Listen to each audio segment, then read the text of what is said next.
Bienvenidos, angelinos. Mi nombre es Mitch O'Farrell, el presidente temporal para el Consejo de Los Ángeles. Y empiezo esta difícil y pesada reunión con lo siguiente. Con el anuncio de la concejal Nury Martinez, es más importante ahora que los concejales de León y Cedillo renuncien su cargo inmediatamente. Good afternoon, I'm Mitch O'Farrell, Acting City Council President. I want to acknowledge my colleagues who are here, Council Members Curran Price, Paul Krikorian, Bob Blumenfield, and Paul Koretz. Councilwoman Monica Rodriguez wanted to be here, but she is with her constituents as we speak in the 7th District, as well as Heather Hutt. We begin this difficult and heavy meeting by saying that the resignation of Councilwoman Martinez is the right first step, and to also say that Council Members Cedillo and De Leon must follow suit. We stand with the people of Los Angeles. As I have said earlier, the wound is deep, the harm is vast. The transgressions are of a profound significance. And in order for us to move forward with the people of Los Angeles, we need 2 more resignations. Having said that, I'd now like to introduce Councilmember Curran Price. Thank you, Mitch. Good afternoon.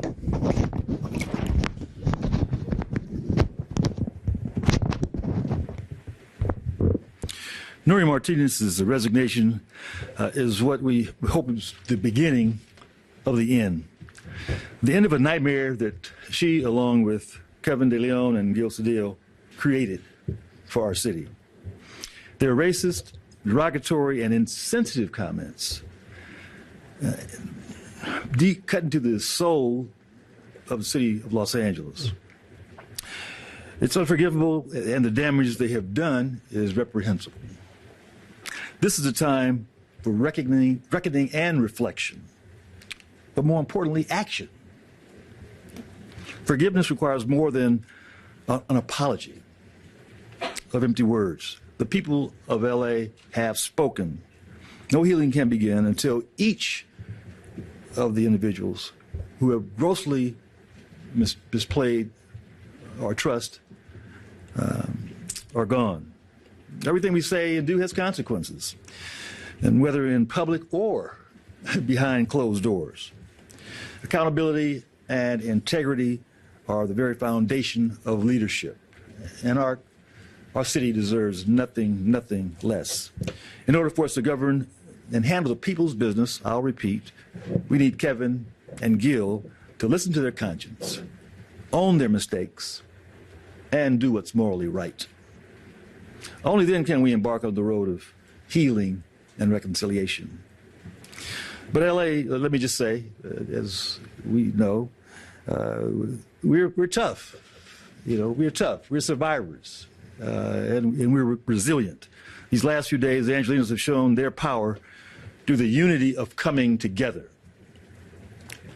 And if there's a lesson that we can take away from this ordeal, it's that we fight back any and all adversaries that try to divide us, to try to separate us, to try to make distinctions. The journey is going to be long, but I remain hopeful and positive because, again, we're stronger together. We lift each other up. We embrace the diversity. That's what makes us so strong. And we are the greatest city in the world. Thank you. Thank you. Thank you. Paul Krikorian. Thank you very much, Mr. O'Farrell and colleagues. For the last 72 or so hours, the city has been reeling, shocked and stunned by the revelation of outrageous, divisive, destructive, cruel, racist comments by some of the most powerful people in our city. And that revelation, I think, resonated so profoundly with people across the city because That's not what this city stands for. This city, being one of the most diverse cities in the history of the world, a city that people come to by choice and invest in for the future because we want to be here, this is a place that, at its very foundation, rejects that kind of divisiveness. And yet, those comments have profoundly interfered with our ability in the City Council to move forward with the process of healing and recovery. That is a process that this city will go through, but it cannot begin until this City Council is clearly and completely separated from the transgressors who committed those sins that were recorded on those tapes. Councilmember Martinez's resignation just a short time ago is a very important first step in that direction. We expect and demand, and all of the council members in one respect or another have called for the resignation as well of Councilmember Cedillo and Councilmember De Leon. And I recognize this is a very hard choice for them personally to make. But what they need to understand is none of us is entitled to this position. We are honored to serve in this position. And it's our obligation to exercise the very highest standard of personal conduct and to be beyond reproach. And right now, in light of the facts that are absorbing this city, neither of these council members can fulfill their responsibilities to the people of Los Angeles and to their districts so long as this is hanging over our head. And importantly, the rest of the city can't move forward and begin the healing process. So as difficult as this may be for them personally, this is not about them, and it's not about the name that goes on the door. This is about the ability of the City Council to continue to effectively represent the 4 million people of the most diverse, greatest city in the world. And that depends on the resignation of Mr. De Leon and Mr. Cedillo. I hope they'll do the right thing and do it quickly. Thank you. Bob Blumenfield. Thank you. You know, we just heard of the resignation of Nury Martinez, and I think about the incredibly painful and hurtful words that she said over the course of an hour, when she said it in almost a gleeful way, taking joy in saying these horrible things about different communities and showing disdain for your colleagues. Well, I take no joy in her resigning today. It is a necessary and important step, but it is not a joyful one. For her, I hope she gets the help that she needs.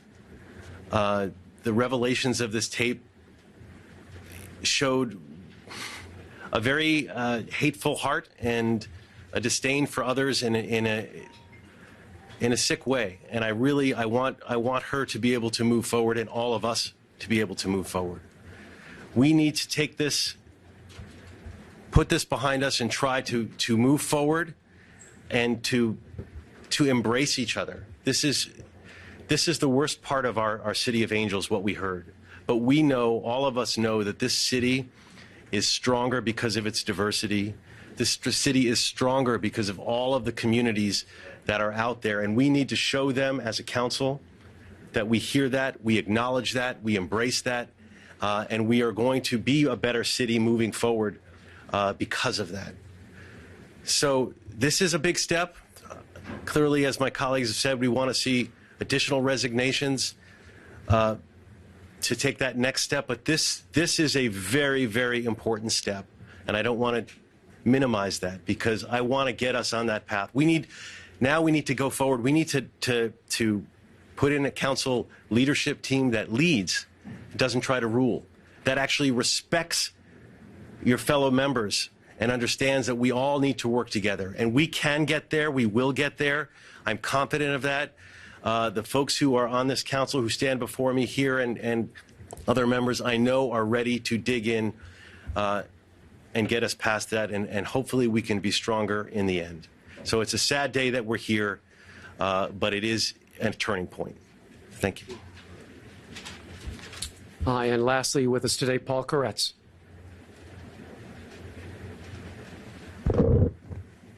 Well, I have to say, I'm still in shock. It's really hard to decide what the next steps are in the healing process. But I was shocked that 3 of my colleagues who are not only powerful but well respected turn out not to deserve that respect. I was shocked when I heard this late on Sunday. I heard some of the things that Nury said, and I immediately called for her resignation. And there certainly was no joy in doing so. But it had to be done because things were said that were so horrendous. So many racist comments against every possible group. And the fact that people out there will think this represents conversations the council has. And I'm here to assure you, this is not the council. This is those 3 people. But this nonetheless will create a lot of divisiveness in the city. It is going to take a long time for us to heal. And we can only begin that process once all 3 council members have resigned. There are a number of steps we have to take from the things that we've learned. There are reforms that we need to enact in terms of how the city operates. We will take a number of steps as a result of this, and positive steps. So we will actually improve the city. The city is coming together. The council is coming together. This council is never divided, as you would think, listening to this transcript. This isn't blacks versus Latinos versus Armenians versus whites versus Jews. This is a united council, and it will remain so and come together even stronger in the future. Thank you. Yes. Thank you so much. So we're standing together in solidarity with the people of Los Angeles because we know that there are 2 obstacles remaining to this city moving forward, to even infringing on our ability to govern. And that is, we need the resignations of Gil Cedillo and Kevin De Leon. Thank you. If there are any questions, we're happy to do our best. Councilmember, Nury Martinez issued a lengthy statement along with her resignation. What do you make of the statement itself?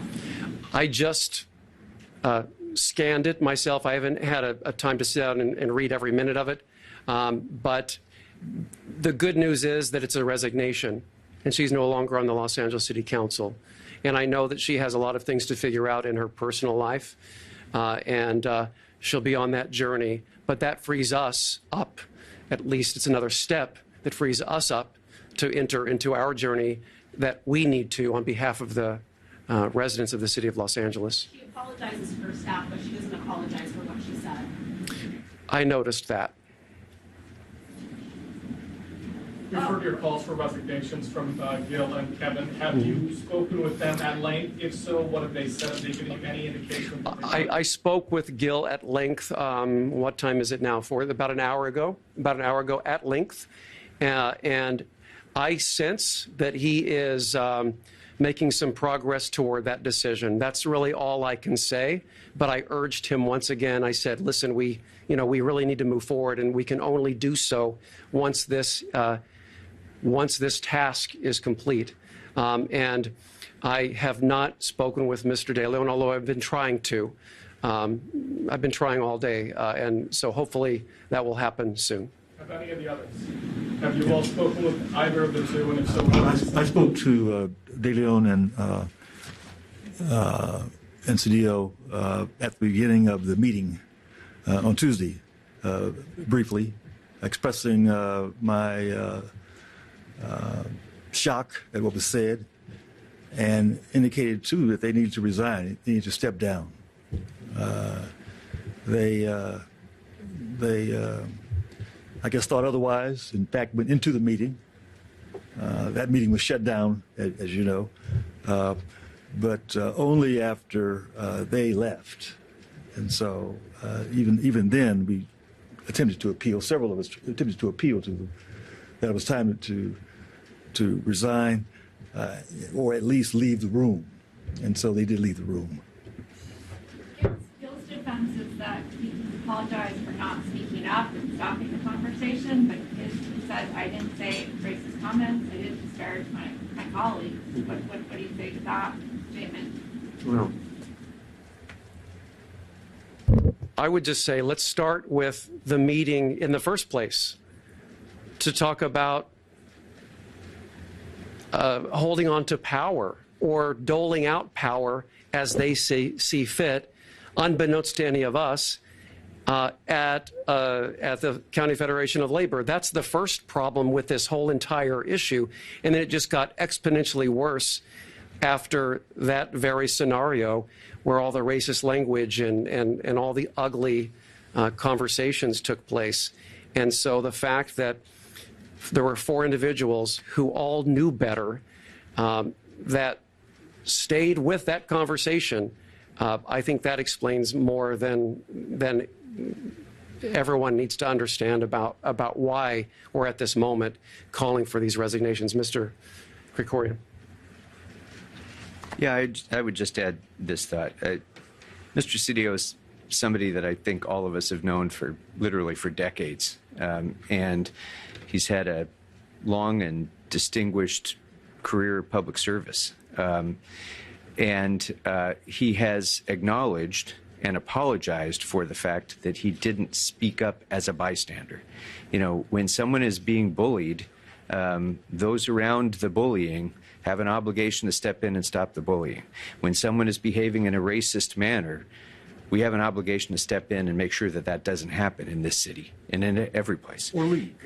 We'll leave the conversation. Yeah, and those things didn't happen, and he's acknowledged his own responsibility for that. I get that this is hard for him to conclude that that should lead to his resignation, but I want to reiterate again, it doesn't matter whether any of us thinks that, you know, what is happening to us is fair or just. What matters is the best interests of the people of Los Angeles and the city council that represents them.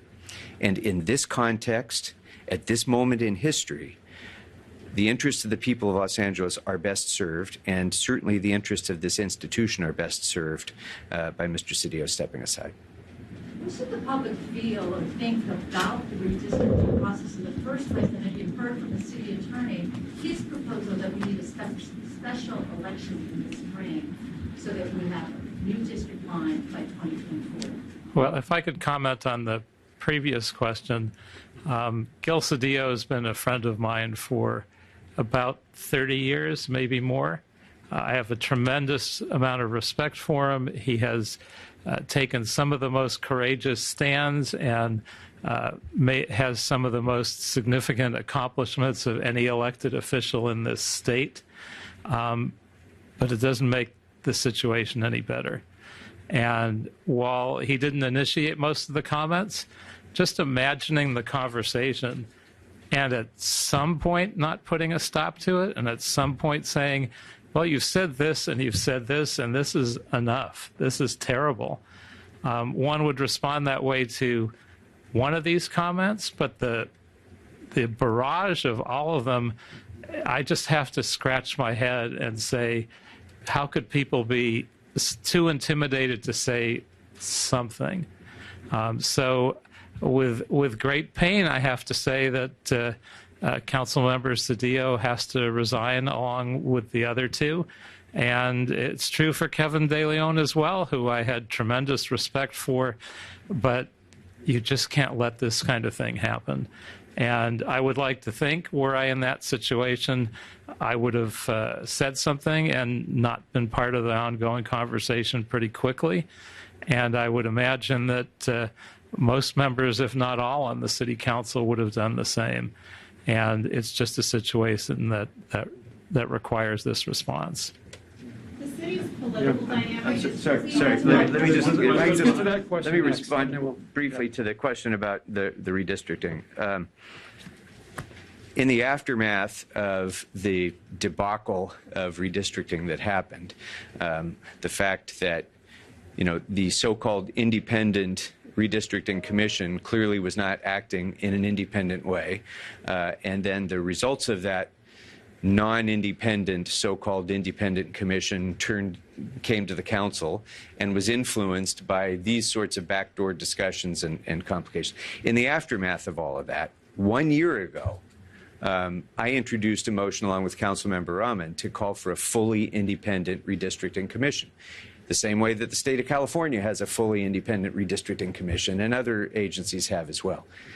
That motion that was introduced a year ago was agendized for consideration by the council today, a year later.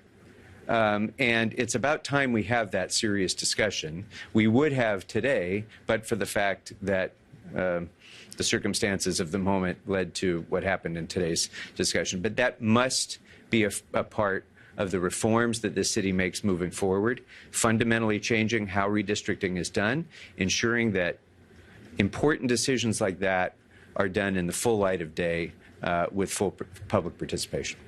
And just to add to that a little bit is that yesterday I introduced a motion that has broad support to really think about the council districts in an all-new way, increase the number, which would in and of itself call for a charter change and an independent redistricting commission that removes all of the power from us. It's no longer, in that scenario, it would no longer be about us appointing a commissioner and having conversations with the commissioner, but a completely independent commission and taking this to the voters as early as next spring. That's not out of the realm of possibilities.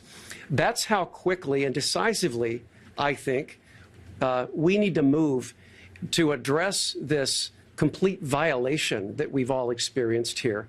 More representation, more diversity, lessening the power of just 15 individuals, broadening, decentralizing that power to a degree by having more council districts. And remember, a little over 100 years ago, there were less than 1 million people in Los Angeles, but we had 15 council members.